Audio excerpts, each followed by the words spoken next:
पहला पाठ प्रेरित चरित अध्याय 8 पद संख्या 1 से 8। साउल इस हत्या का समर्थन करता था। उसी दिन यरूशलेम में कलीसिया पर घोर अत्याचार प्रारंभ हुआ। प्रेरितों को छोड़ सबके सब यहूदिया तथा समारिया के देहातों में बिखर गए।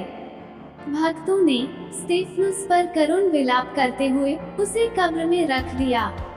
साउल उस समय कलीसिया को सता रहा था। वो घर घर घुस जाया करता और स्त्री पुरुषों को घसीटकर बंदीगृह में डाल दिया करता था। जो लोग बिखर गए थे वे घूम घूम कर सुसमाचार का प्रचार करते रहे। फिलिप समारिया के एक नगर जाकर वहां मसीह का प्रचार करता था। लोग उसकी शिक्षा पर अच्छी तरह ध्यान देते थे, क्योंकि सब उसके द्वारा दिखाए हुए चमत्कारों की चर्चा सुनते या उन्हें स्वयं देखते थे। दुष्ट आत्मा ऊंचे स्वर से चिल्लाते हुए बहुत से अपदूतग्रस्त लोगों से निकलते थे और अनेक अंध रोगी तथा लंगड़े भी चंगे किए जाते थे।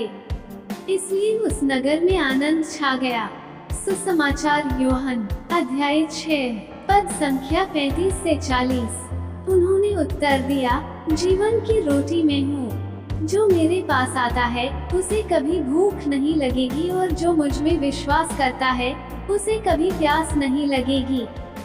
फिर भी जैसा कि मैंने तुम लोगों से कहा, तुम मुझे देखकर भी विश्वास नहीं करते।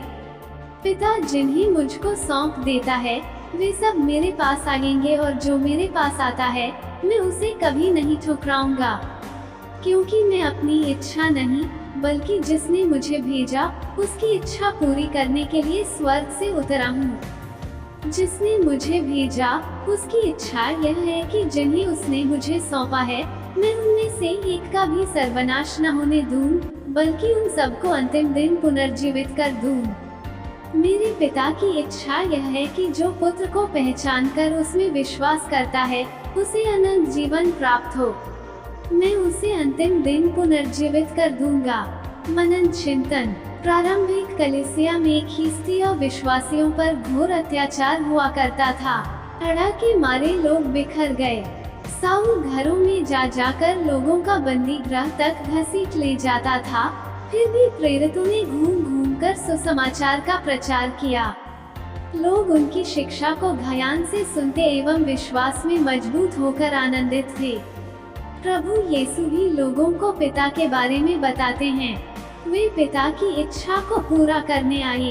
पिता सबों से प्रेम करते एवं सबों को नवजीवन देना चाहते हैं। वे ये भी चाहते हैं कि सब कोई उनके पुत्र में विश्वास करे, क्योंकि पुत्र ही सबों को बचाने एवं जीवन देने आए हैं। हम अपने विश्वास में दृढ़ बने। क्या हम हमारे विश्वास में मजबूत हैं? आइए हम प्रभु पर विश्वास कर हमारा विश्वास और भी गहरा बनाएं। आमीन।